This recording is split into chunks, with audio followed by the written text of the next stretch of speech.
కరుణామయుడైన క్రీస్తు యేసు నామంలో మీ అందరికీ వందనాలు తెలియజేస్తూ ఉన్నానండి.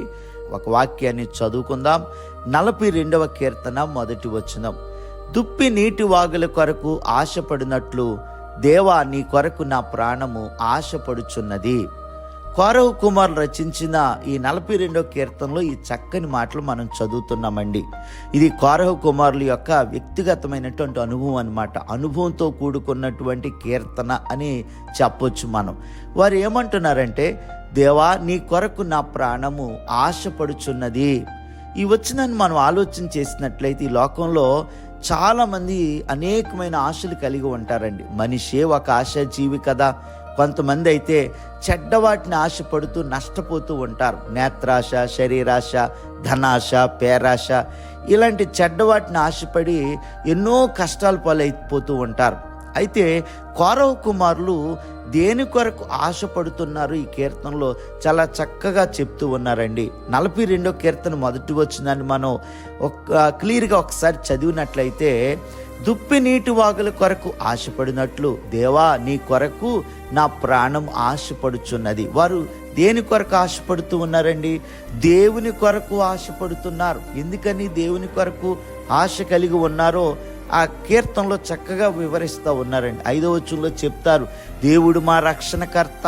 8వ వచనంలో చెప్తారు, ఆయన కృప కలిగినటువంటి వాడు. 9వ వచనంలో ఆయన ఆశ్రయదుర్గం. ఇలా ఎన్నో గుణగణాలు దేవుని గురించి వారు వర్ణిస్తూ ఉన్నారనమాట. వారు ఎన్నో అద్భుతమైనటువంటి దైవ కార్యాలు వారు అనుభవించారు కాబట్టి అనుభవంతో కూడా చెప్తూ ఉన్నారు, మేము మా దేవుని కొరకు ఆశపడుతూ ఉన్నాం. సంఖ్యాకాండం 16వ అధ్యాయంలో మీరు చదివినట్లయితే, కోరహు కుమారుల యొక్క తండ్రి కోరహు దైవజనులకు వ్యతిరేకంగా పాపం చేసినప్పుడు లేక తిరుగుబాటు చేసినప్పుడు ఏం జరిగింది? కోరహుని అతని సంబంధికులందరినీ కూడా భూమి నెరవిడిచి మృంగివేసింది. సంఖ్యాకాండం 16:32లో ఈ విషయాన్ని చదువుతారు. మరి అలాంటి సమయంలో కోరహు కుమారులు కూడా చనిపోవాలి కదా, కానీ చనిపోలేదండి. సంఖ్యాకాండం 26వ అధ్యాయం 11వ వచనాన్ని మనం చదివితే గనక కోరహు కుమారులు చావలేదు. ఎందుకని? వారు దేవుని మీద నమ్మిక ఉంచారు, దేవుని మీద ఆశ కలిగి ఉన్నారు. కాబట్టి వారు నమ్మినట్లుగానే దేవుడే వారికి రక్షణకర్తగా, దేవుడే వారి మీద కృప చూపించి ఆశ్రయదుర్గంగా ఉన్నాడండి.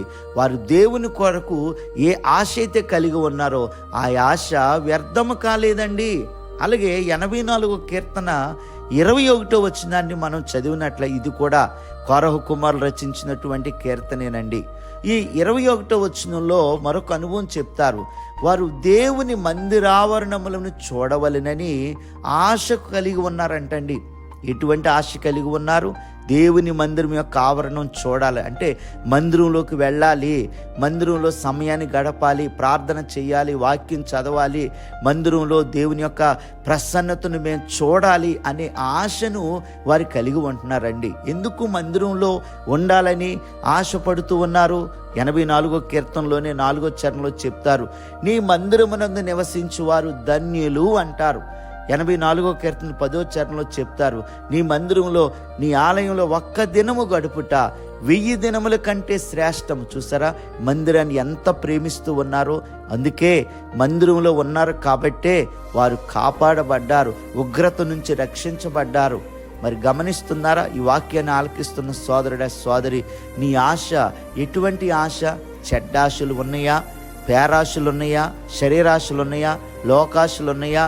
ఈ ఆశలు మనల్ని నష్టాల పాలు చేస్తూ ఉంటాయి, నరకంలోనికి గెంటేస్తూ ఉంటాయి. వీటి వలన ఎటువంటి ప్రయోజనం కూడా లేదండి.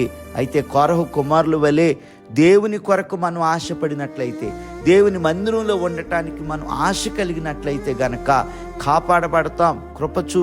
దేవుడు మన పట్ల కృప చూపిస్తాడు, కృపతో నింపబడతాం. కాబట్టి ఉదయకాల సమయంలో ఈ వాక్యాన్ని ఆలకిస్తూ ఉండగా దేవుని కొరకు ఆశ కలిగి ఉందాం. దేవుని యొక్క సన్నిధిలో ఎల్లప్పుడూ కూడా ఆనందిస్తూ ఆయన కృపచేత కాపాడబడుతూ ఉందాం. అలాంటి ధన్యత మహాదేవుడు మనందరికి అనుగ్రహించును గాక. ఆమేన్. God bless you.